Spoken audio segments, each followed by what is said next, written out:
বিশাল এক খুশির সংবাদ পেতে চলেছে টাইগার ফুটবলের ভক্তরা। ফিনিশিংয়ের অভাব ঘোচাতে একজন নয়, ইউরোপের টপ ক্লাস লিগ থেকে ৩ জন ফুটবলারকে নিয়ে আসতে চলেছে বাংলাদেশ, যারা আগামীতে হামজা সুমিতদের সঙ্গে জোট বেঁধে লাল সবুজের ফুটবলকে দেখাবে আশার আলো। হয়তো একদিন বিশ্ব মঞ্চেও উড়বে লাল সবুজের পতাকা। কে এই ৩ ফুটবলার, আশার সুখবর দিচ্ছে বিস্তারিত রিপোর্ট।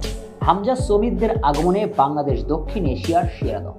তাহলে একবার ভাবুন তো, এই দলে যদি আরো ৩ প্রবাসী ফুটবলার যুক্ত হন যারা ইউরোপের টপ লিগে খেলছে, তাহলে বাংলাদেশ দল কোথায় গিয়ে দাঁড়াবে? জাস্ট একবার শুধু কল্পনা করুন। না, এটা কল্পনা নয়, বরং বাস্তবতায় রূপ নেবার পথে বাংলাদেশ দলে যুক্ত হচ্ছেন আরো ৩ প্রবাসী ফুটবল। বাংলাদেশ ফুটবল নতুন আলোর পথে ছুটছে, যেখানে পথ দেখাচ্ছেন হামজা চৌধুরী এবং সুমিত সোম নামের ২ পথিক। তবে তারা শত চেষ্টা করলেও বোধহয় ওদের একটা টর্চ লাইটের বড্ড অভাব। বাংলাদেশ জাতীয় দলের একজন ফিনিশারের অভাব। এশিয়ান কাপে খেলার শেষ ২ ম্যাচে ৪ গোল করেছে বাংলাদেশ, কিন্তু একটু খেয়াল করলে দেখবেন সেখানে ফরওয়ার্ডদের পা থেকে এসেছে মোটেই ১।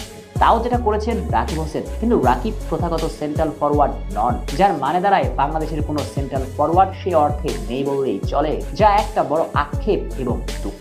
এই দুঃখ ঘোচাতে এবারের বাফুফে আনতে চলেছে ৩ জন প্রবাসী ফুটবলার যারা ইউরোপের টপ ক্লাস লিগে খেলছেন, যেটা সাম্প্রতিক সময়ে এক মূলধারার গণমাধ্যমে নিশ্চিত করেছেন বাংলাদেশ ফুটবল ফেডারেশনের সহসভাপতি ফাহাদ করিম। যেখানে তার কাছে জানতে চাওয়া হয় একজন সেন্ট্রাল ফরওয়ার্ড আনতে কি করতে চলেছে বাফুফে। সে প্রশ্নের জবাবে ফাহাদ করিম বলেন, বাংলাদেশ ঘরোয়া লিগ থেকে প্রত্যাশা অনুযায়ী সেন্ট্রাল ফরওয়ার্ড পাচ্ছে না, তাই এবার বাফুফে প্রবাসী ফুটবলারদের দিকে হাত বাড়াচ্ছে এবং তারা হামজার মতো ইউরোপের টপ লিগে না খেললেও মানের দিক থেকে কাছাকাছি লিগেই খেলেন এমন ফুটবলারদের সঙ্গে ইতিমধ্যে যোগাযোগ করতে শুরু করেছে ফুটবল ফেডারেশন, যেটা নিশ্চিত করলেন ফাহাদ করিম নিজে। এখন প্রশ্ন জাগতে পারে এই ৩ ফুটবলার কারা। যদিও কোনো নাম স্পষ্ট করেননি জেন্টলম্যান ফাহাদ করিম, তবে বাংলাদেশ ফুটবল পাড়ায় কান পাতলেই শোনা যায় ট্রেভার ইসলামের কথা। ট্রেভার ইসলাম বর্তমানে খেলছেন আমেরিকার ইউনিভার্সিটি লিগে, যেখানে প্রতিনিয়ত গোল অ্যাসিস্ট করেই যাচ্ছেন। সবচেয়ে বড় ব্যাপার, জায়ন আহমেদ এখান থেকে উঠে এসেছেন। অনেকে ধারণা করছেন জায়ন আহমেদের চেয়েও গতিশীল ফুটবলার ট্রেভার। শুধু তাই নয়, ট্রেভার একসঙ্গে খেলতে জানেন ভিন্ন ভিন্ন